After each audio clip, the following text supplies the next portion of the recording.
Assalamualaikum warahmatullahi wabarakatuh. Ini si anak mau keliling-keliling katanya. Bab 495 Sakit Perut. Maaf merepotkanmu, Kakak Leng Yu. Kali ini sikap Ye Yan jauh lebih tulus. Karena dia adalah teman saudara perempuannya dan selalu merawatnya dengan baik, dia harus bersikap sopan. Saat itulah senyum puas muncul di wajah Lan Leng Yu. Tapi kemudian dia sedikit mengernyit. Baru saja dia menerima kabar bahwa Ye Yan sudah masuk shift ketiga. Jadi dia bergegas pergi tanpa memikirkan hal lain. Mungkin karena aku berjalan terburu-buru, tapi perut bagian bawahku terasa nyeri sejak tadi. Lan Leng Yu pada awalnya tidak menganggapnya serius, hanya berpikir bahwa dia sedang marah. Namun kini dalam beberapa menit, rasa sakitnya semakin parah. Dia harus menutupi perutnya, dan alisnya yang indah menyatu erat. Kak Leng Yu, kamu baik-baik saja? Mata Ye Yan menjadi gelap. Dia sudah menebak secara kasar apa yang sedang terjadi, dan meskipun dia masih menunjukkan kekhawatiran terselubung di bibirnya, dia sudah memegang Lan Leng Yu di tangannya. Aku baik-baik saja, cepat pergi ke kelas, kata Lan Leng Yu sambil tersenyum paksa. Ye Yan baru saja bertanya, Kak Leng Yu, di mana kantormu?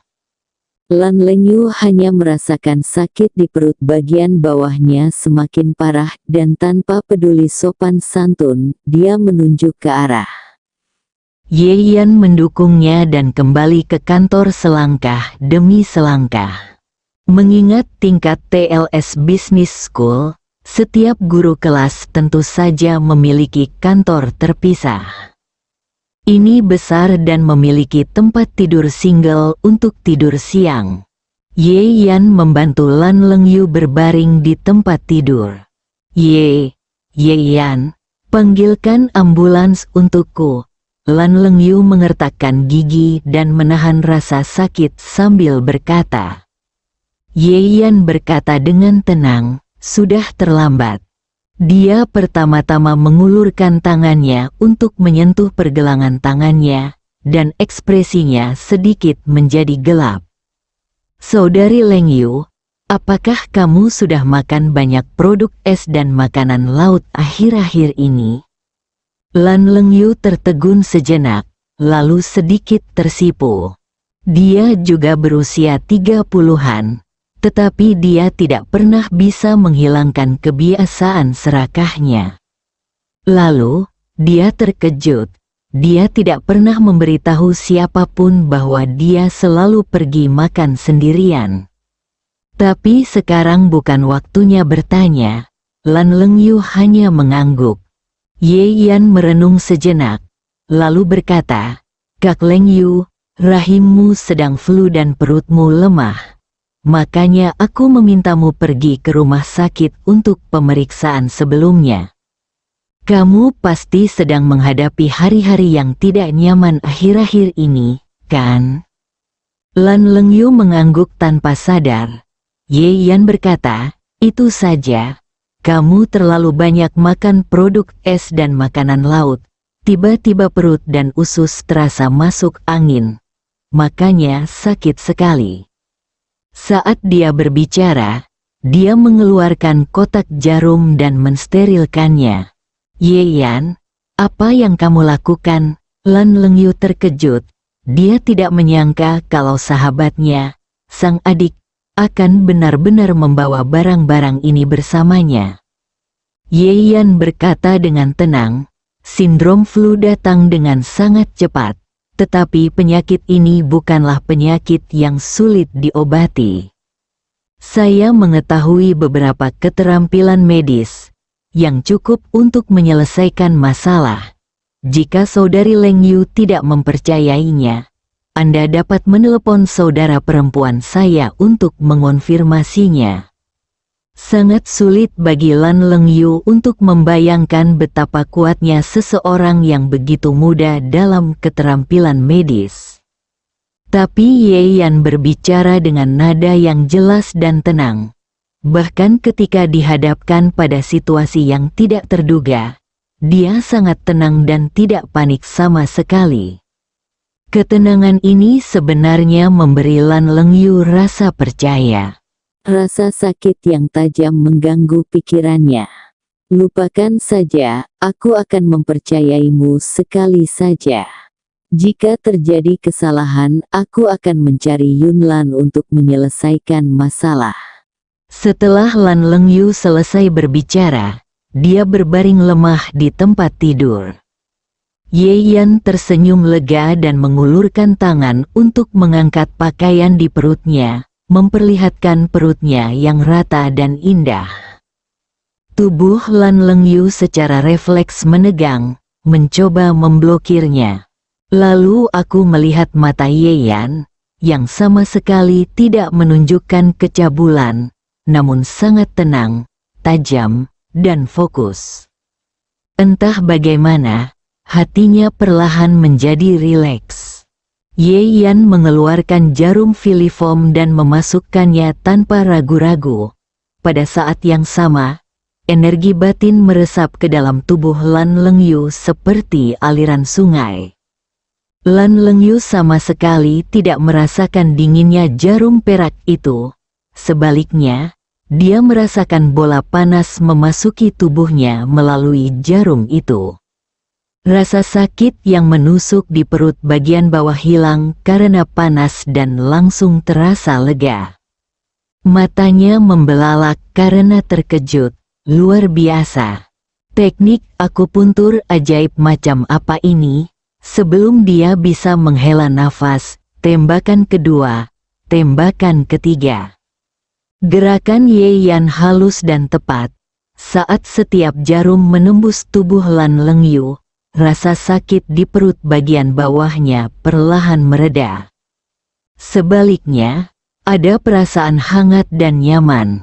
Perasaan itu berpusat di perut bagian bawah dan perlahan menyebar ke anggota tubuh. Lan Lengyu tidak bisa menahan diri untuk tidak mengeluarkan suara. Sangat nyaman. Selama ini, ia sering merasakan pegal-pegal pada anggota badannya dan badannya terasa berat dan dingin. Namun setelah beberapa suntikan yang dilakukan Ye Yan, rasa dingin yang samar-samar menghilang, dan seluruh orang merasa jauh lebih rileks. Jahitan terakhir diberikan, Ye Yan berhenti dan menyingkirkan jarumnya, lalu mengatur pakaian Lan Lengyu. Lan Lengyu menarik napas panjang, dan kemudian menyadari bahwa lapisan tipis keringat telah terbentuk di dahinya. Perasaan lemah yang sudah lama menggangguku menghilang tanpa bekas.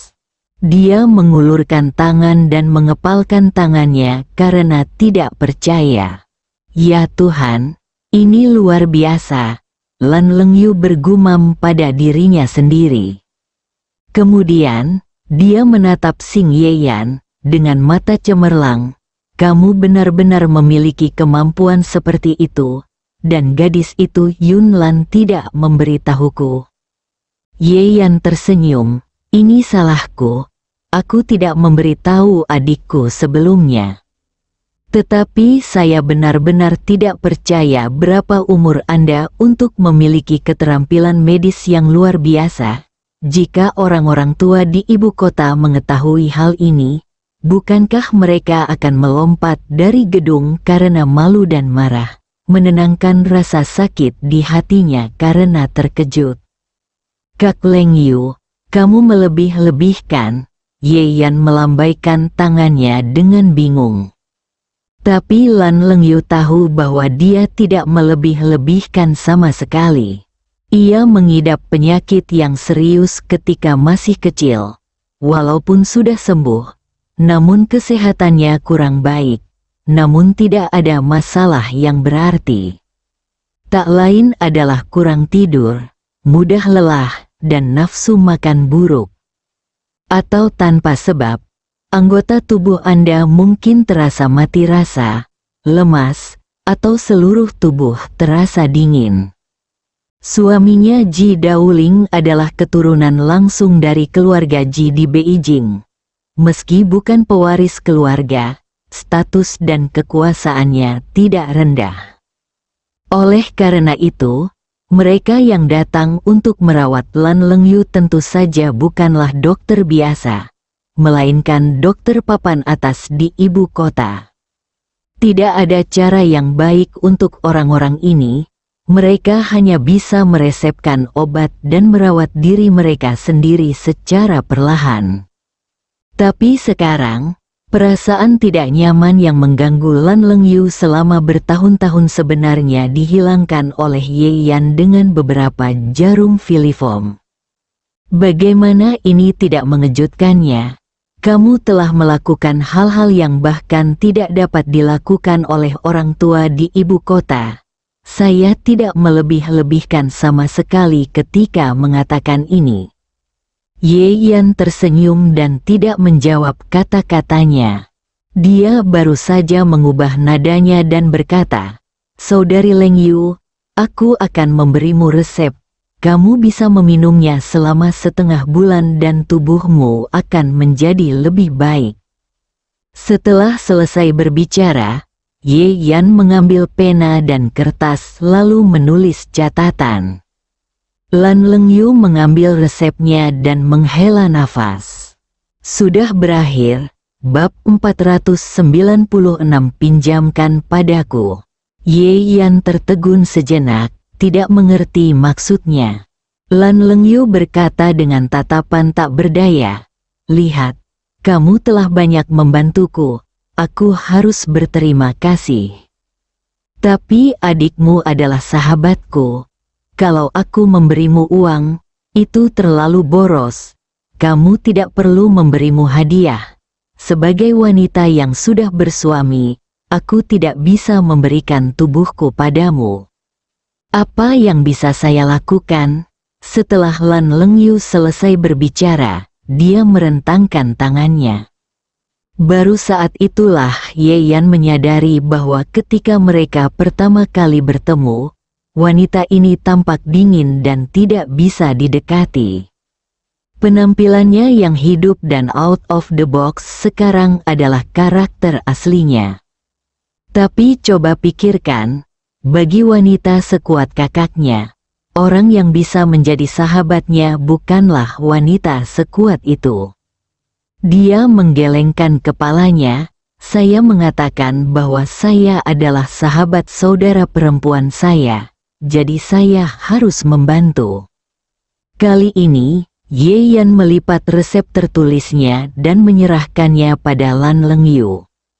Lan Lengyu mengambilnya, melihatnya, dan memutar matanya. "Yah, kakakmu memanggilmu adik laki-laki. Jadi aku juga akan memanggilmu adik laki-laki. Bagaimana dengan ini? Aku tidak mengerti bahan obat yang kamu tulis. Bagaimana kalau kamu ikut denganku sepulang sekolah hari ini dan membelikan obat untukku? Lalu aku mentraktirmu makan sebagai ucapan terima kasih." Dia berkata sambil tersenyum. Ye Yan tercengang. Sebelum dia sempat mengungkapkan posisinya, Lan Lengyu sudah mengeluarkan ponselnya dan menelepon. "Xiao Lan," katanya dengan suara malu-malu. Ye Yan bisa membayangkan Ye Yunlan mengerutkan kening tak berdaya di ujung telepon yang lain. "Ada apa? Katakan saja padaku. Bagaimana kalau kamu menjemputku dengan adikmu sebentar?" Lan Lengyu menjelaskan masalahnya dengan singkat. Sekuat apapun Ye Yunlan, dia tidak bisa menahan permohonan centilnya, jadi dia tidak punya pilihan selain berkata, "Berikan telepon pada adikku." Lan Lengyu segera memegang telepon dengan kedua tangannya dan menyerahkannya. Ye Yan mengambilnya, dan suara tak berdaya Ye Yunlan terdengar dari telepon. "Kak, Wanita menyebalkan ini adalah teman kakakku. Bagaimana kalau aku menyusahkanmu hari ini? Tentu saja, Ye Yan tidak akan keberatan. Dia tidak akan mendapat masalah dengan usaha kecil ini. Baiklah, jangan khawatir, Kak. Setelah menutup telepon, Ye Yan mengembalikan telepon ke Lan Lengyu. Kalau begitu kita membuat janji untuk menungguku malam ini, kata Lan Lengyu. Ye Yan mengangguk dan kembali ke ruang kelas. Setelah dia pergi, Lan Lengyu mengangkat telepon dan mengirim pesan. Kemudian, dia menghela napas pelan dan berkata pada dirinya sendiri, "Saya tidak menyangka hal seperti ini akan terjadi pada saya hanya untuk membantu." Mata Lan Lengyu memancarkan harapan. "Saudara Ye Yan, ku harap kemampuan medismu benar-benar luar biasa seperti dugaanku. Kalau begitu, itu akan sangat membantu." Sisa hari itu berlalu dengan sangat damai. Berita di sekolah bisnis menyebar dengan cepat dan semua orang tahu bahwa Ye Yan meminta keamanan sekolah bisnis untuk mengirimkan USB flash drive. Konon banyak keluarga bangsawan yang langsung melakukan protes kepada manajemen senior sekolah bisnis tersebut. Namun TLS Business School kali ini sangat kabur, dan hanya memberikan jawaban seperti ini adalah kasus untuk penanganan khusus pada acara khusus. Namun yang jelas, jawaban ini tidak bisa memuaskan setiap keluarga. Namun setelah itu, betapapun kerasnya mereka memaksakan protes, pihak sekolah bisnis tidak pernah mengeluarkan pernyataan lebih lanjut. Karena itu, berbagai spekulasi bermunculan mengenai hal ini. Di antara mereka, salah satu yang paling diterima oleh kebanyakan orang adalah Tuan Ye Yan yang datang sendiri dan membayar banyak uang untuk mengesankan manajemen senior sekolah bisnis. Para siswa di sekolah bisnis sedang mendiskusikan kemungkinan ini, jadi tentu saja tidak mungkin menyembunyikannya dari Ye Yunfan. "Bang," ada suara keras di ruang kelas terpencil. Sebuah meja di ruangan itu ditendang ke tanah. Ye Yunfan berdiri di sana dengan ekspresi muram, dan di sampingnya ada Su Yun dan Lu Yuanwu yang memiliki wajah yang sama jeleknya. Kedua orang ini dianggap sebagai orang kepercayaannya, jadi Ye Yunfan tidak perlu mempertahankan penyamarannya yang biasa. "Sialan, ada apa dengan Ye Yan itu? Bukankah dia hanya anak haram? Bagaimana bisa dia memiliki hubungan yang begitu rumit?" Ye Yunfan merasa dia hampir bosan. Ia tidak pernah menyangka bahwa orang rendahan yang tidak terlihat sama sekali justru akan menjadi variabel yang paling tidak terkendali di saat kritis ketika ia sedang memperjuangkan kekuasaan keluarga. Ye Yunlan punya keuntungan di keluarga Ye, tapi sekarang Ye Yan tidak sesederhana itu. "Tuan Ye, Anda tidak perlu khawatir. Saya, Ye Yan, pasti memanfaatkan pengaruh orang tua itu. Dia baru saja ditemukan, jadi wajar jika orang tua itu lebih memilihnya."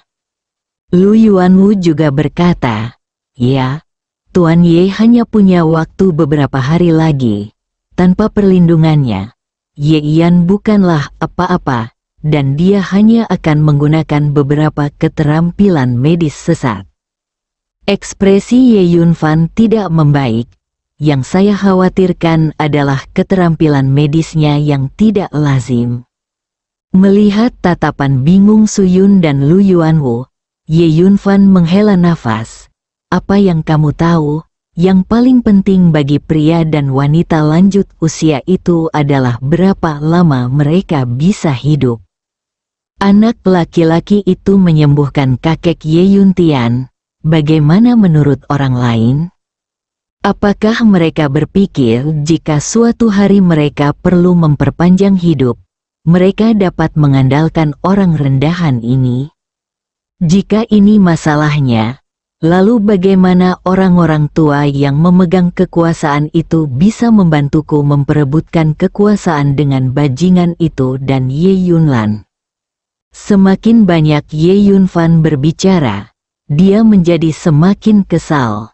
Di akhir pidatonya, dia tidak bisa menahan diri untuk tidak menendang meja lagi. Lu Yuanwu tampak tidak setuju. Tuan Muda Ye, Anda terlalu menganggap tinggi anak haram itu. Saya mendengar bahwa Tuan Shibata Chai juga pergi ke rumah Ye pada hari dia dirawat. Coba kulihat, kemungkinan besar kakek Ye Yuntian disembuhkan oleh Tuan Chai. Hanya saja lelaki tua dari keluarga Ye itu menyebarkan berita bahwa Ye Yanlah yang menyembuhkannya demi menaruh sejumlah emas di wajah Ye Yan. Ye Yunfan tetap diam. Dia adalah penggemar pihak berwenang dan memiliki prasangka bahwa Ye Yan tidak sederhana. Jadi dia tidak memikirkan tingkat ini. Sekarang Lu Yuanwu mengatakan ini. Dia merasa itu tidak masuk akal. Ekspresi Ye Yunfan sedikit melembut. Meski begitu, sepertinya tidak ada yang terlalu menenangkan. Meskipun demikian, itu bukanlah hal yang baik bagiku. Sikap orang-orang tua di rumah agak aneh akhir-akhir ini. Mereka pasti percaya kebohongan Ye Yan tentang kemampuan medisnya yang baik. Dan sekarang mereka mungkin sedang memikirkan bagaimana caranya menjalin hubungan baik dengannya. Ketika Ye Yunfan mengatakan ini, dia mengertakkan gigi lagi. Setelah jeda, dia tiba-tiba memikirkan sesuatu, dan menoleh ke arah Lu Yuanwu. Ngomong-ngomong, bagaimana dengan hal yang aku minta kamu lakukan? Lu Yuanwu menepuk dadanya dan berkata, "Jangan khawatir, Tuan Ye. Keluarga Lu kami selalu memberikan penghormatan kepada Menteri Jin dari Departemen Keuangan Masyarakat Suan Sui Cabang Haicheng tepat waktu. Kali ini, Menteri Jin punya mengangguk. Dia akan menemukan cara untuk melakukan beberapa aktivitas baru-baru ini agar Tuan Ye melakukan itu." Keluar. Bersambung.